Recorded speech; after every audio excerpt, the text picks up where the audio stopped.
मार्कुस रचित सुसमाचार इसका 5वां अध्याय 1 से लेके 43 आयत। दुष्ट आत्मा ग्रसित व्यक्ति को चंगा करना। वे झील के पार गेरासेनियों के देश में पहुंचे और जब वह नाव पर से उतरा तो तुरंत एक मनुष्य जिसमें अशुद्ध आत्मा थी कब्रों से निकलकर उसे मिला।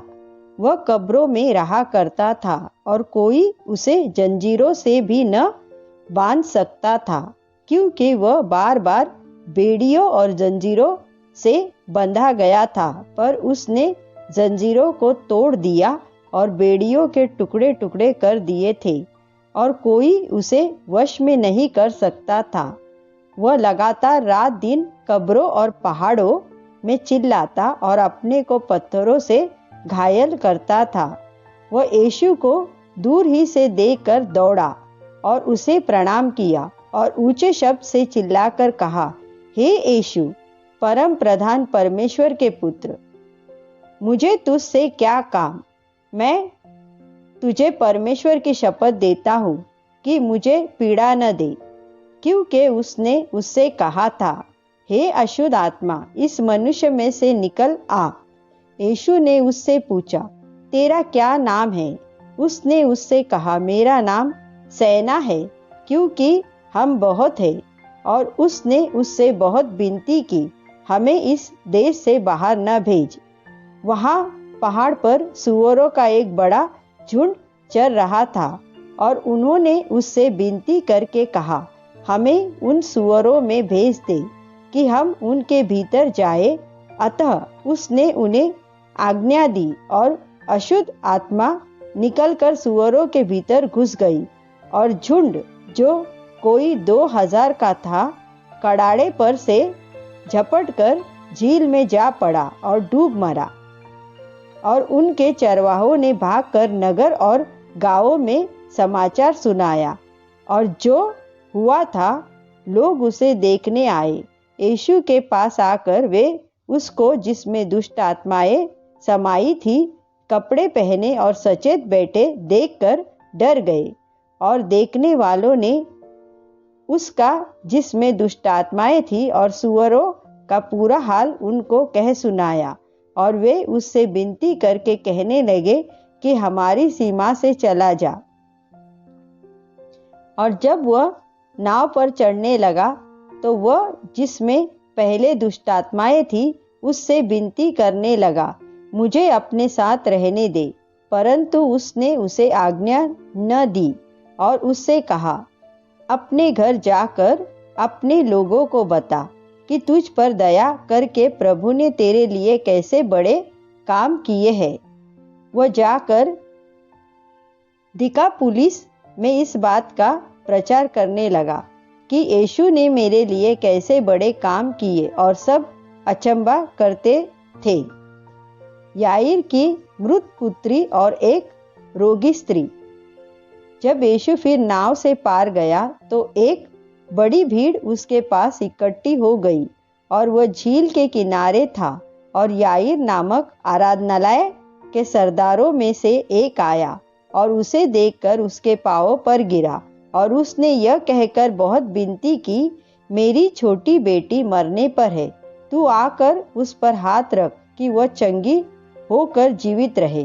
तब वह उसके साथ चला और बड़ी भीड़ उसके पीछे हो ली, यहाँ तक कि लोग उस पर गिरे पड़ते थे।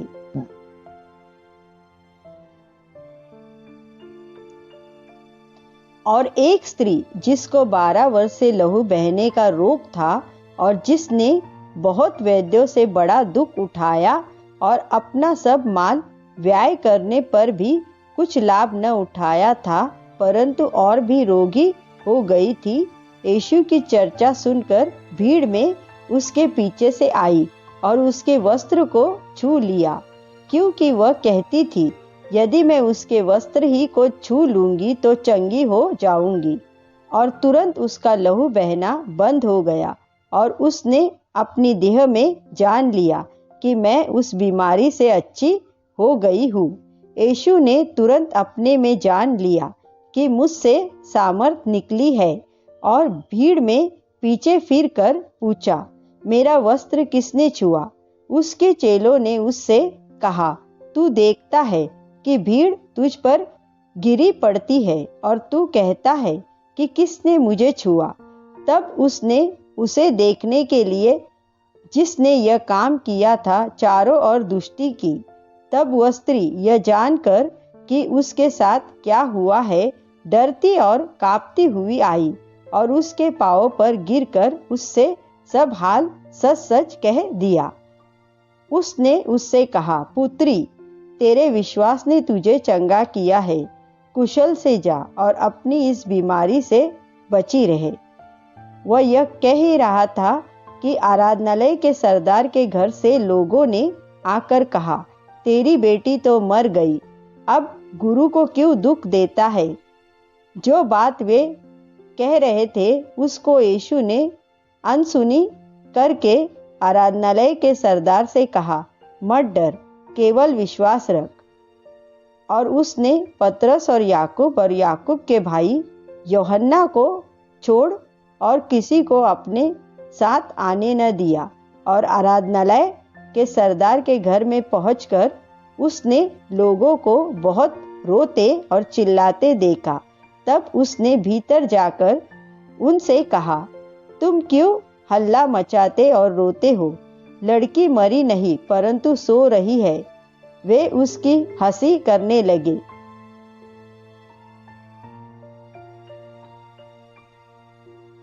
परंतु उसने सबको निकालकर लड़की के माता पिता और अपने साथियों को लेकर भीतर जहां लड़की पड़ी थी गया और लड़की का हाथ पकड़कर उससे कहा, तलीता कुमी, जिसका अर्थ यह है, हे लड़की, मैं तुझसे कहता हूँ, उठ। और लड़की तुरंत उठकर चलने फिरने लगी, क्योंकि वह 12 वर्ष की थी। और इस पर लोग बहुत चकित हो गए। फिर उसने उन्हें चेतावनी के साथ आज्ञा दी कि यह बात कोई जानने न पाए और कहा, इससे कुछ खाने को दो। आमीन।